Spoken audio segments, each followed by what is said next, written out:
Hello students, welcome to the class. तो आज हम डिस्कस करने जा रहे हैं फोटो सेंसिटाइजेशन और क्वांटम यील्ड के बारे में। इससे प्रीवियस क्लास में हमने डिस्कस किया है कि जब भी कोई मॉलिक्यूल होता है और रेडिएशन को जब एब्जॉर्ब करते हैं तो वो ग्राउंड स्टेट से किस में चला जाता है, एक्साइटेड स्टेट में चला जाता है। एक्साइटेड स्टेट में कुछ फिजिकल फिनोमेना हमने देखे हैं। रेडिएटिव मैकेनिज्म के थ्रू अपने एक्स्ट्रा एनर्जी को लॉस करते हैं, या नॉन रेडिएटिव मैकेनिज्म के थ्रू अपने एनर्जी को लॉस करते हैं। रेडिएटिव में आपने फ्लोरेसेंस के बारे में पढ़ा, फॉस्फोरेसेंस के बारे में पढ़ा, इसमें इंटरनल कन्वर्जन के बारे में पढ़ा, इसमें आईएससी के बारे में हमने पढ़ा और वाइब्रेशनल रिलैक्सेशन के बारे में पढ़ा। यानी जो ही ये molecule this much of energy in the form of light H को एब्जॉर्ब करते हैं तो एक्साइटेड स्टेट में चला जाते हैं। जो पहला प्रोसेस होता है जब वो लाइट को एब्जॉर्ब करते हैं तो उसको हम प्राइमरी प्रोसेस कहते हैं। क्या कहते हैं? Primary process.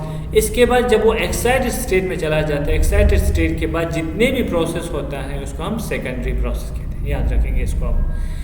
लेकिन अगर हम इस रिएक्टेंट के बारे में बात करते हैं, यहाँ से हम लाइट पास करते हैं तो ये रिएक्टेंट भी जो है रेडिएशन को एब्जॉर्ब करते हैं। एब्जॉर्ब करने के बाद ये रिएक्टेंट एक्साइटेड स्टेट में चला जाता है तो ये एक्साइटेड मॉलिक्यूल बन गया। ये एक्साइटेड रिएक्टेंट प्राइमरी प्रोसेस हो गया। प्राइमरी प्रोसेस के बाद अब ये सेकेंडरी प्रोसेस होंगे। सेकेंडरी प्रोसेस के बाद अब ये फिर से ब्रेक हो जाएगा।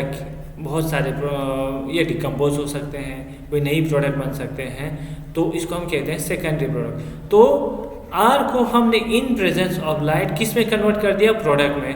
ऐसे रिएक्शन को हम क्या कहते हैं? Photochemical reaction. The reaction which proceeds in presence of light is known as photochemical reaction. लेकिन कब? If the reactant absorb the light. अगर ये लाइट को एब्जॉर्ब करेंगे, फोटोन को एब्जॉर्ब करेंगे, तब ये रिएक्शन मुमकिन है, पॉसिबल है, otherwise it is not possible. लेकिन what are the condition to absorb the radiation? तो हमने ये पहले कहा था कि इफ़ द एनर्जी के correspond to the energy of the photon, energy of the light, then अगर इसका वेवलेंथ और इसकी जो एनर्जी गेप है करस्पॉन्ड करते हैं तो यहाँ पे ट्रांजिशन होगा, एब्जॉर्प्शन होगा। ये ग्राउंड स्टेट से फिर एक्साइटेड स्टेट में चला जाएगा। If the energy gap is not corresponding with the amount of incident light, उस एनर्जी के साथ वो इंसिडेंट यानी जो एनर्जी आप यहाँ से अप्लाई कर रहे हैं उस गेप के साथ मैच नहीं हो रहा है तो एब्जॉर्प्शन नहीं होगा। जब एब्जॉर्प्शन नहीं होगा तो आपका जो ए है वो एक्साइटेड स्टेट में नहीं जाएगा। जब एक्साइटेड स्टेट में नहीं जाएगा रिएक्शन प्रोसेस होगा? नहीं होगा। जब प्रोसेस रिएक्शन नहीं होगा तो हम ये नहीं कहेंगे कि ये रिएक्शन फोटोकेमिकली एक्टिव है, फोटोकेमिकल तरीके से होता है। लेकिन हमारे पास और एक मेथड है जिसको हम क्या कहते हैं? फोटोसेंसिटाइजेशन। आज हम वही डिस्कस करने जा रहे हैं। ठीक है। अब हम क्या करते हैं, यहाँ पे आपका रिएक्टेंट तो एनर्जी गेप इतना ज़्यादा था कि ये रिएक्शन नहीं कर पा रहे थे, तो इसके साथ अनदर सबस्टेंस से इट इज़ एम, कोई और सबस्टेंस यहाँ पे ऐड करते हैं, से एम ऐड करते हैं। ठीक है। और यहाँ से लाइट पास करते हैं। अब ये इजीली एक्टिवेट करते हैं इन presence of this much amount of light. तो आपका रिएक्टेंट तो एक्साइटेड स्टेट में नहीं जा रहा है, लेकिन आपने जो एक सबस्टेंस ऐड किया था वो एक्साइटेड स्टेट में चला जाता है। इसके बाद जो ये मॉलिक्यूल है जो आपने दोबारा एक्स्ट्रा ऐड किया था इस रिएक्शन कंडीशन में, वो आपके रिएक्टेंट के साथ क्या करते हैं? कोलाइड करते हैं और अपनी एनर्जी इस रिएक्टेंट को क्या करते हैं? ट्रांसफ़र कर देते हैं। अब ये रिएक्टेंट जो है अब एक्साइटेड स्टेट में चला गया और आपका जो फॉरेन सबस्टेंस था जो आपने ऐड किया था फिर से अपने ग्राउंड स्टेट में आएगा। अब ये फिर से क्या करेगा? एच को एब्जॉर्ब करेगा, एच से फिर ये आर के साथ इंट्रैक्शन करेगा और फिर से एक्साइटेड स्टेट में चला जाएगा, एम वापस ग्राउंड स्टेट में आएगा। एक साइकिल कंटिन्यू होता रहता है। ठीक है।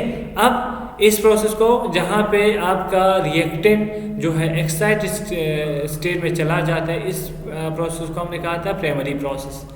प्राइमरी प्रोसेस के बाद सेकेंडरी प्रोसेस है जिसमें आपका एक्साइटेड जो सबस्टेंस है वो एक्साइटेड मॉलिक्यूल डिफरेंट प्रोडक्ट्स में कन्वर्ट हो जाते हैं, उसको हम सेकेंडरी प्रोसेस कहते हैं।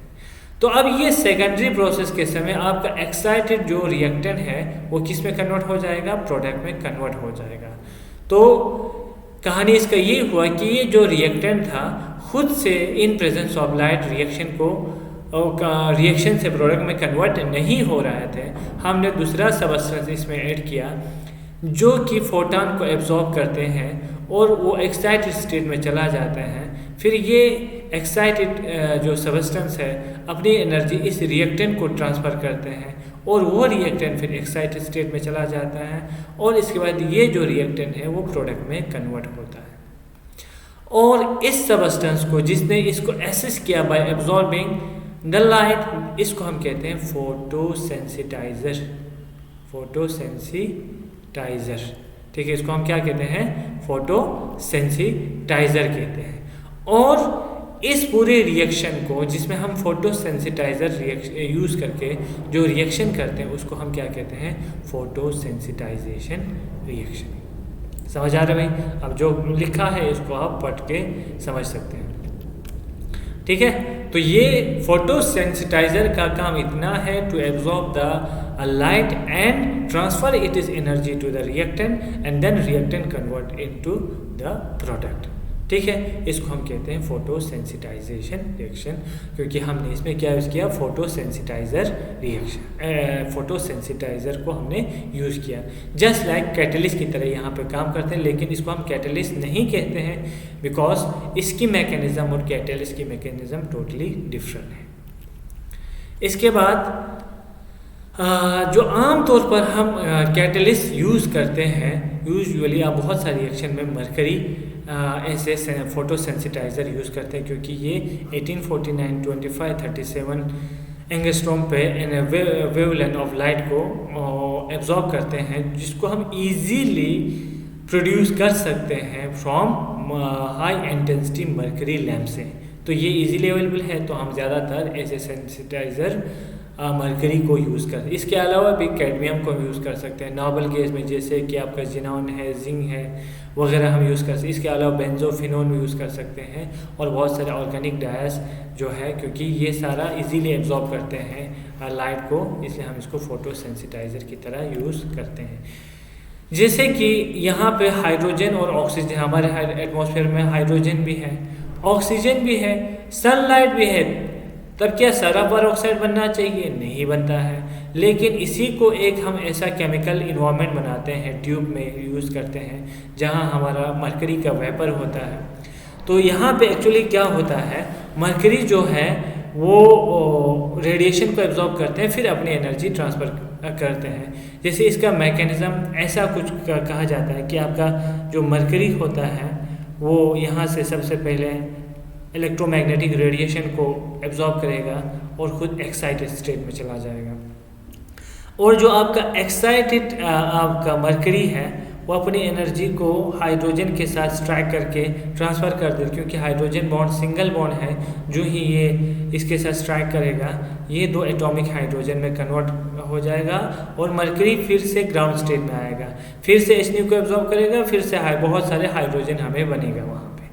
या जो आपका एक्साइटेड मरकरी है वो किसके साथ इंटरेक्ट करेगा? ऑक्सीजन है बहुत सारे इस एटमॉस्फेयर में, तो ऑक्सीजन चूंकि डबल बॉन्डेड है तो इसका बाई बॉन्ड ब्रेक हो जाएगा और ख़ुद मॉलिक्यूल जो है excited oxygen molecule O2 excited state में चला जाएगा। ठीक है, इसके बाद कहा जाता है कि यहाँ पे ये आपका प्राइमरी प्रोसेस होगा। पहले प्रोसेस में क्या हो रहा है, ठीक है। सेकेंडरी प्रोसेस में क्या हो जाएगा, आपका जो आपका फॉर एग्जांपल हमने यहाँ पे क्या बनाया, हाइड्रोजन बना, ऑक्सीजन बना, दोनों एक्साइटेड स्टेट में है, O2 दोनों कंबाइन हो जाएगा, HO2 बनेगा, ये HO2 बनेगा, या जिसको हम हाइड्रो पर ऑक्साइल रेडिकल कहते हैं, हाइड्रो पर ऑक्साइल radical.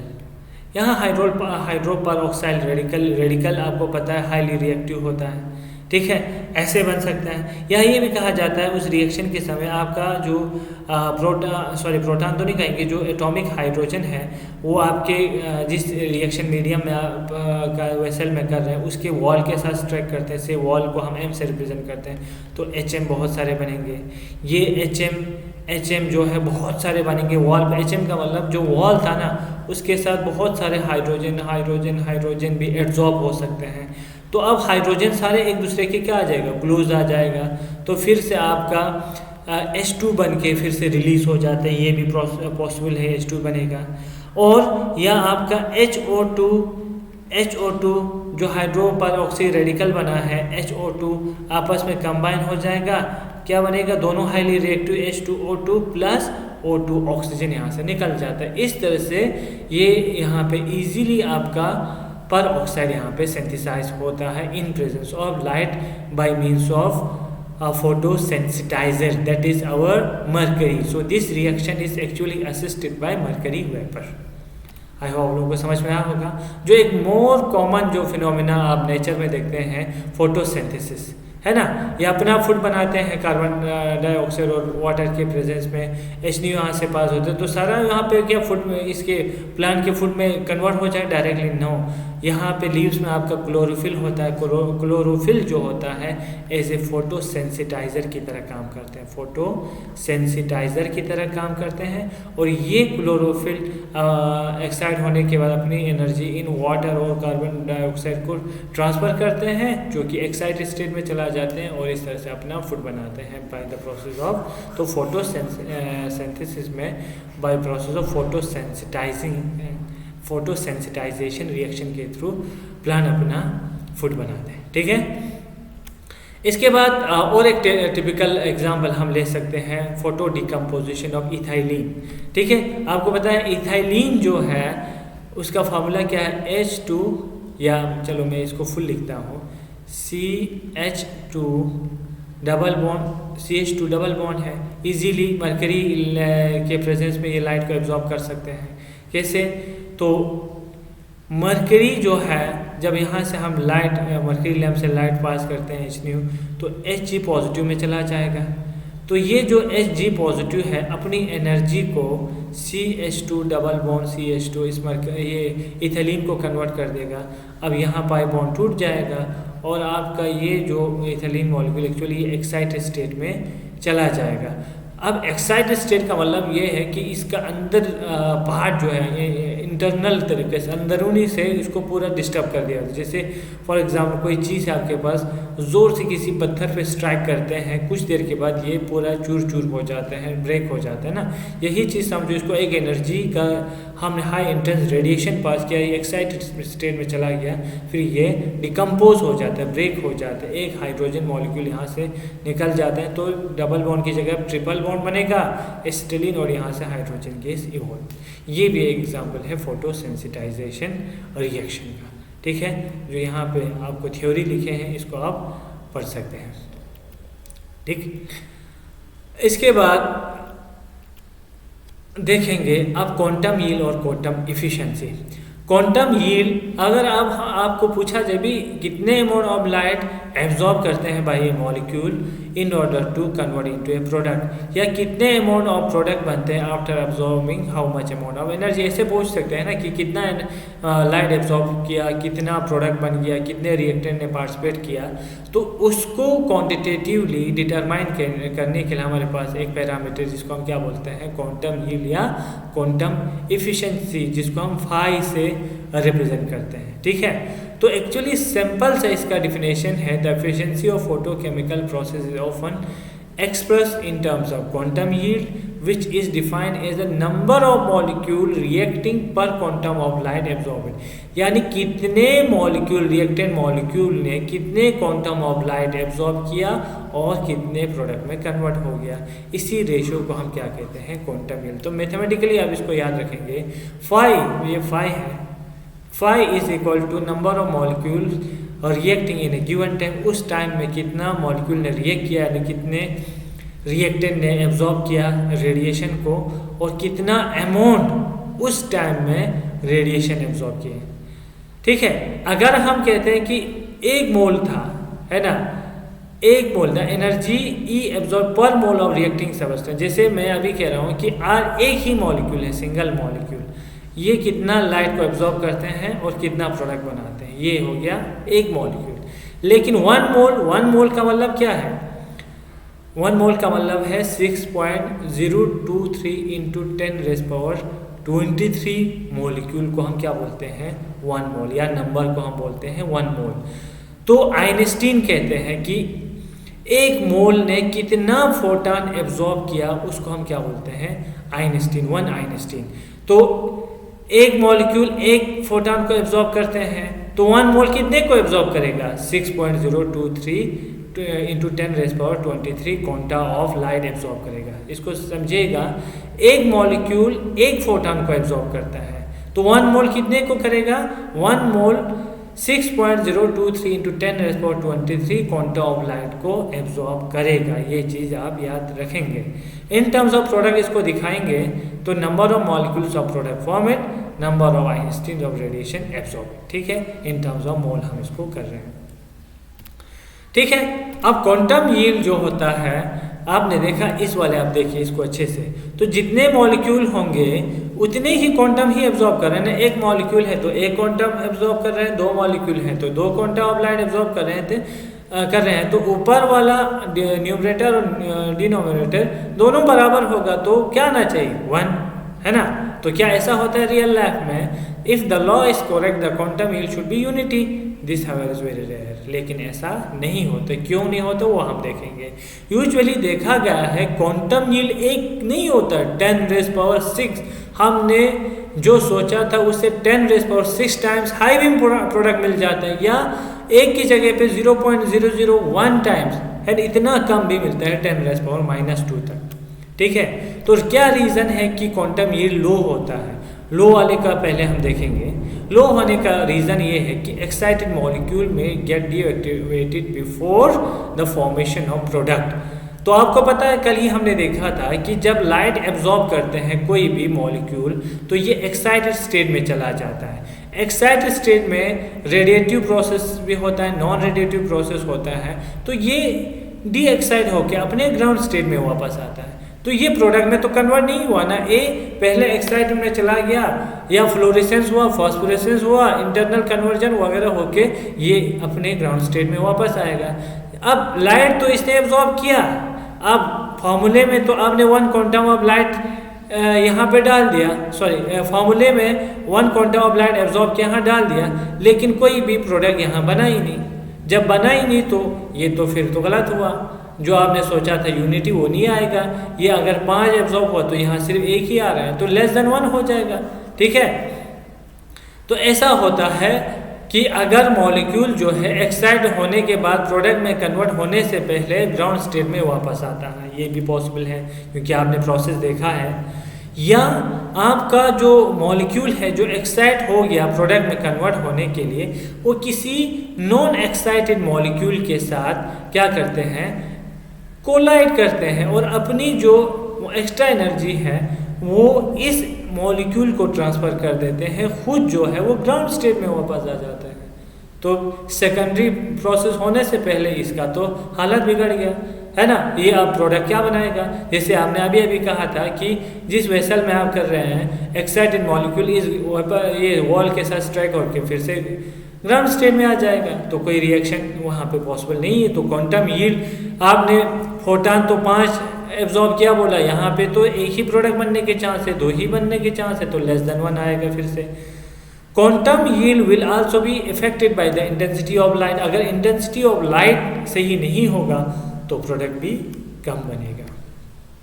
The primary photochemical process में गेट रिवर्स, ये भी आपको समझाया है कि जो पहले स्टेप में ए से एक्साइटेड स्टेट में जाना था, कुछ और प्रोसेस फिनोमेना होके ये एक्साइटेड स्टेट में अपनी एक्स्ट्रा एनर्जी को एमिट करते हैं, वापस रिवर्स होके नॉन एक्साइटेड स्टेट में ग्राउंड स्टेट में वापस आता है। ग्राउंड स्टेट में तो रिएक्शन में पार्टिसिपेट नहीं करेगा, तो फिर से प्रोडक्ट नहीं बना बल्कि रिएक्टर, तो उस समय इसका यील्ड क्या हो सकते हैं? कम हो सकते हैं।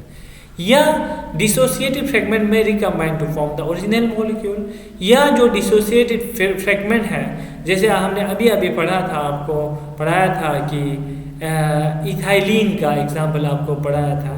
इथाइलिन पहले एक्साइड हुआ, एक्साइड होने के बाद फिर से वापस इथाइलिन भी आ सकते हैं, एक दूसरे का स्ट्राइक करके अपनी एनर्जी को लॉस करके वापस भी आ सकता है ना, रिकम्बाइन हो सकते हैं। जैसे एक एक्साइटेड मॉलिक्यूल था, इसको प्रोडक्ट में कन्वर्ट होना था किसी और के साथ, या अपने किसी और के साथ स्ट्राइक करके इसने अपनी एनर्जी इसको दिया, खुद ग्राउंड स्टेट में रिकम्बाइन भी हो सकते, कुछ भी हो सकते हैं। फ्रेगमेंट जो होते हैं वो रिकम्बाइन होकर अपने ओरिजिनल में आ सकते हैं। ठीक है, इसको यहाँ से भी मैं समझा देता हूँ। जैसे आपके पास H2 मॉलिक्यूल था, ये मरकरी वेपर के प्रेजेंस में H2 जो हुआ था एक्साइटेड स्टेट में चला गया। एक्साइटेड स्टेट का मतलब क्या था, 2 एटॉमिक हाइड्रोजन फॉर्म में ये चला गया। अब पॉसिबिलिटी है कि हाइड्रोजन ऑक्सीजन के साथ रिएक्शन करके HO2 बने, पेरोक्साइड वाला टाइप बने, या खुद दोनों रिकम्बाइन होके फिर से क्या बनाए, H2 बनाए, रिवर्स होके यहाँ भी जा सकते हैं। तो क्वांटम यील्ड उस समय कम हो जाता है। नेक्स्ट देखेंगे लो क्वांटम यील्ड के एग्जांपल्स। तो एग्जांपल जैसे डाइएंथ्रासीन का एग्जांपल यहाँ दिया है, इसका क्वांटम यील्ड 1 की जगह पे 0.5 ही आता है। क्यों? क्योंकि जो ये रिएक्शन है ये रिवर्सिबल है, यहाँ से यहाँ तो चला गया है ना, डाइएंथ्रासीन तो बन गया, लेकिन उसी लाइट के प्रेजेंस में ये डाइएंथ्रासीन जो है लाइट को एब्जॉर्ब करते हैं, फिर से ये इंथ्रासीन इंडिविजुअल मॉलिक्यूल में कन्वर्ट हो जाते हैं। तो जितने रिएक्टेंट थे उतने प्रोडक्ट नहीं बने, क्योंकि ये फिर से वापस आ रहे हैं, लेकिन लाइट तो एब्जॉर्ब हुआ ना, इस प्रोडक्ट ने भी किया। वहाँ से आपको एक्टिनोमीटर जो है वो बोलेगा इतने क्वांटम ऑफ लाइट एब्जॉर्ब किया, लेकिन उतने प्रोडक्ट आपको नहीं बने क्योंकि रिवर्सिबल है। तो इसमें आप इस एग्जाम्पल को याद रख सकते हैं। ठीक है, तो याद रखना कि जो फोटोकेमिकल इक्विवेलेंस जो लॉ है वो सिर्फ हम प्राइमरी प्रोसेस तक ही मानेंगे तो सही है। Primary process means excited state में जाने तक, एक्साइटेड स्टेट में जाने तक जो है फोटो इक्विवेलेंस जो लॉ है वो वैलिड है। इसके बाद तो कुछ भी हो सकते हैं, सेकेंडरी प्रोसेस में कुछ भी हो सकता है। अभी हमने देखा ये डिकम्पोज होके ग्राउंड स्टेट में आ सकते हैं, डिकम्पोज होके फिर से कोई और प्रोडक्ट में कन्वर्ट हो जाता है, या रिकम्बाइन हो सकते हैं सेकेंडरी प्रोसेस में। इसलिए फोटोकेमिकल लॉ जो है सिर्फ प्राइमरी प्रोसेस तक हम लागू कर सकते हैं। ठीक है, और जो सेकेंडरी प्रोसेस है वो quite independent of the radiation. इसने एक क्वांटम लाइट एब्जॉर्ब किया, 2 लिया, 3 किया, उससे कोई लेना देना नहीं है। सेकेंडरी प्रोसेस खुद से हो जाते हैं। सिर्फ बस गाड़ी स्टार्ट कर, आप ऐसे बोल सकते हैं गाड़ी स्टार्ट करने की देरी है, इसके बाद आप कुछ नहीं कर सकते। खुद फास्ट जाए कम जाए उससे आपको कोई लेना देना नहीं, वो सेकेंडरी प्रोसेस हो गया। ठीक है, तो ये स्टार्टर की तरह काम करते हैं। It may also noted that if the reaction is reaction in the secondary process that are responsible for formation of product are endothermic, है ना। कभी कभी लो यील्ड कब आता है, अगर वो रिएक्शन जो है सेकेंडरी प्रोसेस में इंडोथर्मिक है ना। जैसे आपने लाइट यहाँ से ए को लाइट दे के एक्साइटेड स्टेट में तो डाल दिया, ए एक्साइटेड स्टेट में चला गया, लेकिन जो सेकेंडरी प्रोसेस ए से कुछ और बनना था वो इंडोथर्मिक है, यानी जो एनर्जी है सराउंडिंग में या एनर्जी जो है वो एब्जॉर्ब करता है। तो जब ये एब्जॉर्ब करेगा तो क्या हो जाएगा, एब्जॉर्ब करने की वजह से इसकी एनर्जी लॉस हो जाएगी। जब लॉस हो जाएगी तो एक्साइटेड स्टेट से फिर से क्या आ जाएगा, ग्राउंड स्टेट में। ये यानी प्रोडक्ट में कन्वर्ट होने से पहले इसकी जो एनर्जी वो ख़त्म हो जाएगी और प्रोडक्ट क्या हो जाएगा, कम बनेगा वहाँ पे। ठीक, आप देखते हैं हाई यील्ड क्या है भाई, क्यों हाई यील्ड बनते हैं। तो अब इसका जो आपने पढ़ा इसका उल्टा ही अब हाई यील्ड बनेगा। Absorption of radiation in the first step involves production of atom of radical which initiate A series of chain reaction. जैसे कि हमने पहले ही जब हमने इन्वायरमेंटल केमिस्ट्री शायद पढ़ा था तो उस समय आपको समझाया था फ्री रेडिकल रिएक्शंस के बारे में। फ्री रेडिकल जैसे क्लोरीन था, क्लोरीन एब्जॉर्ब करता था अल्ट्रावायलेट रेडिएशन को और क्लोरीन फ्री रेडिकल में कन्वर्ट होता था। इसके बाद इस फ्री रेडिकल को बिल्कुल नहीं चाहिए और फोटॉन, ये क्या करता था, या तो आपका जैसे कि H2 है इसके साथ रिएक्शन करता था और ये क्या बना था HCl, लेकिन साथ में H रेडिकल बन गया। H रेडिकल फिर से HCl के साथ Cl2 के साथ कर सकते हैं। जस्ट मैं एक थ्योरेटिकल आइडिया दे रहा हूँ, HCl बनेगा, फिर से क्लोरीन रेडिकल बनेगा, फिर ये एक लंबा चेन चलता रहता है, जिसकी वजह से क्वांटम यील्ड क्या हो जाते हैं, हाई हो जाते हैं। दूसरा क्या है, अगर आपका रिएक्शन एक्सोथर्मिक है, ड्यूरिंग द रिएक्शन ए से आपने ये एक्सोथर्मिक में कन्वर्ट होगा, ये ए से ए स्टार यानी एक्साइटेड स्टेट में चला गया, और जो सेकेंडरी प्रोसेस जो था वो एक्सोथर्मिक था। वो क्या था, एक्सोथर्मिक रिएक्शन था, सेकेंडरी प्रोसेस, यानी लार्ज अमाउंट ऑफ हीट आपने इस ट्यूब में रिएक्शन कर रहे थे, यहाँ और अमाउंट ऑफ एनर्जी जो है एक्सोथर्मिक होने की वजह से बहुत सारी एनर्जी यहाँ पे क्या हो रहा है, रिलीज हो रहा है। जब बहुत सारे रिएक्शन एनर्जी रिलीज हो जाएगा तो बिल्कुल यहाँ पे एनर्जी हाई हो जाएगा, तो बहुत सारे ए बिना रेडिएशन के एक्साइट हो जाएगा और फिर से वो सेकेंडरी रिएक्शन दिखाएंगे, तो क्वांटम यील्ड तो आप हाई हो जाएगा। आप बोलेंगे भाई इसने तो एक ही क्वांटा एब्जॉर्ब किया, लेकिन जो सेकेंडरी प्रोसेस थे वो एक्सोथर्मिक थे, तभी रेट ऑफ रिएक्शन को क्या करते हैं, इंक्रीज करते हैं और प्रोडक्ट यील्ड इंक्रीज हो जाता है। बहुत सारे ऐसे रिएक्शन है जिसमें जो इंटरमीडिएट बनता है वो क्या होता है, कैटलिस्ट की तरह काम करते हैं, रेट ऑफ रिएक्शन को बढ़ा देते हैं, तो फिर प्रोडक्ट भी बढ़ जाएगा। तो इसको आप खुद से देख लीजिएगा। Active molecules produced after absorption of radiation may collide other molecules and activate them, which in turn activate other reacting molecules। है ना, जैसे कि वहाँ पे एक दूसरे के साथ कोलाइड करके डीएक्टिवेट हो रहे थे, यहाँ पे बहुत सारे एक्टिवेटेड मॉलिक्यूल जो है वो एक दूसरे के साथ क्या कर सकते हैं, स्ट्राइक कर सकते हैं, और बहुत सारे मॉलिक्यूल को उसी तरीके से एक्टिवेट भी कर सकते हैं जिस तरह से डीएक्टिवेट कर रहे थे, क्योंकि एनर्जी तो ट्रांसफर होना है। अगर ऐसा होते हैं तो रेट ऑफ रिएक्शन क्या हो जाएगा, फास्ट हो जाएगा। ठीक है, अब एग्जांपल है क्वांटम यील्ड का, जैसे फॉर्मेशन ऑफ HCl मैंने अभी बताया। प्राइमरी प्रोसेस में क्या होता है, आपने देखा क्लोरीन फ्री रेडिकल बनते हैं, फिर ये वाला बनते हैं, फिर HCl, फिर से क्लोरीन बनेगा, क्लोरीन जो रेडिकल है फिर से H2 के साथ रिएक्शन करेगा, फिर ये बनेगा। तो ये पूरा चेन एक फोटोन ऑफ लाइट को एब्जॉर्ब करने के बाद चलता रहेगा, चलता ही रहेगा, है ना। तो यहाँ पे क्या आ जाएगा, फिर फोटोन आपने एक डाला, यहाँ प्रोडक्ट तो बहुत सारे 10⁻⁶ टाइम्स बन गया, तो मोर देन 1 आ गया ना। तो इस तरह से क्वांटम यील्ड कभी कभी हाई भी होता है जब वहाँ पे चांसेस किसके हो, फ्री रेडिकल रिएक्शन मैकेनिज्म को फॉलो करने की हो। तो इसको आप थोड़ा सा यहाँ से पढ़ सकते हैं, ठीक है, इसको आप देख लीजिएगा। एक प्रॉब्लम को करने की कोशिश करते हैं। फॉर एग्जांपल ये एग्जाम में आया है, the quantum yield for the decomposition of HI is 0.2। जो डिकम्पोजिशन हो रहा है क्वांटम यील्ड उस डिकम्पोजिशन रिएक्शन में क्वांटम यील्ड यानी क्वांटम यील्ड दिया हुआ है 0.2 आ रहा है। In an experiment 0.01 moles are decomposed, लेकिन उसमें जो रिएक्टेंट है वो कितना डिकम्पोज हो रहा है, 0.01 मोल। मोल का मतलब 6.023 इंटू 10⁻23 मॉलिक्यूल जो है वो डिकम्पोज हो रहा है। ठीक है, the number of photons absorbed, phi वाला फॉर्मूला आपको पता है, फाई इक्वल टू कितना मॉलिक्यूल एब्जॉर्ब कर रहा था वो हमने अभी निकाला, 0.01 इंटू 6.023 इंटू 10⁻23 डिवाइडेड बाय ये h न्यू, हमें पता नहीं कितना नंबर एब्जॉर्ब किया, लेकिन ये तो पता है ना फाई।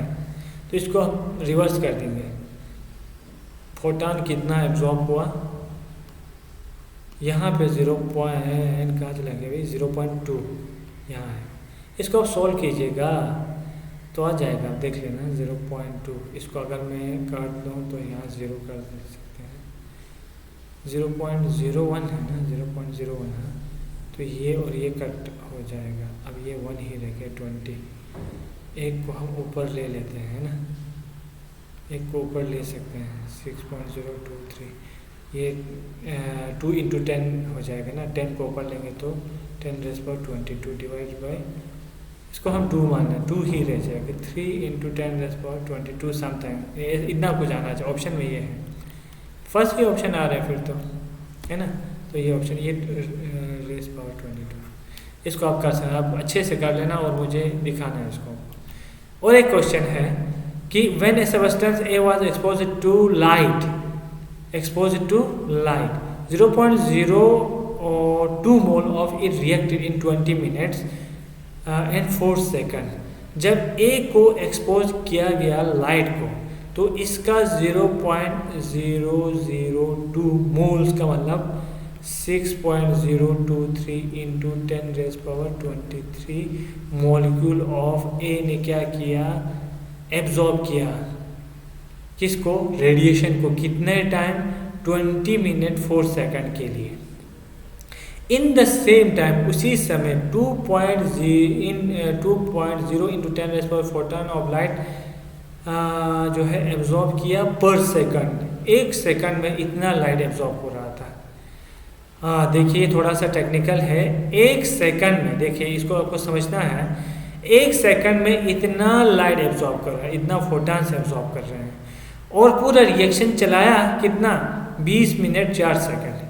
तो कितने टाइम तक चला है? सेकंड में ही कन्वर्ट कर दो, क्योंकि ये सेकंड में है, तो 20 इंटू 60 हो जाएगा ना, मिनट्स हो रहे हैं 60, तो 100 दो 1200 सेकंड और प्लस 4 सेकंड 1204 सेकंड हो गया, 1204 सेकंड। दैट मीन्स 1204 फोटॉन्स इसने एब्जॉर्ब किए, ये हो जाएगा ना फोटॉन्स। 1204 फोटॉन्स इसने एब्जॉर्ब किए। कितने? इतने टाइम में, इतने time. In the same time A absorb किया 2.0 इंटू 10⁻⁶ फोटॉन ऑफ लाइट पर second. Calculate quantum yield of the reaction. आपको इसका क्या करना है? क्वांटम यील्ड निकालना है। इसको आप ट्राई कीजिए जरा। तो कुछ सोचा आप लोगों ने? अब सिंपल सा फार्मूला यूज करना है। देखिए आप सिंपल सा फार्मूला यूज कीजिए। फाई इक्वल टू कितना रिएक्टेंट्स वहाँ पे पार्टिसिपेट किए, कितना? 0.02 इंटू हो जाएगा 6.023 इंटू 10⁻23 डिवाइडेड बाय कितना फोटॉन एब्जॉर्ब किया। तो 1 सेकंड में इतना फोटॉन एब्जॉर्ब कर रहे थे, और कितने टाइम के लिए रखा? 1204। तो ये सारा कर दो, कुछ इसका आंसर आएगा, वो मुझे आप लोग कर देना, ठीक है। तो आई होप आप लोग को ये समझ में आया होगा। इसको आप अच्छी तरह से देख लेना, नहीं आए तो फिर से मुझे बोल देना, कमेंट कर लेना, फिर हम दोबारा इसको डिस्कस करते हैं। आज के लिए इतना काफ़ी है। Thank you very much.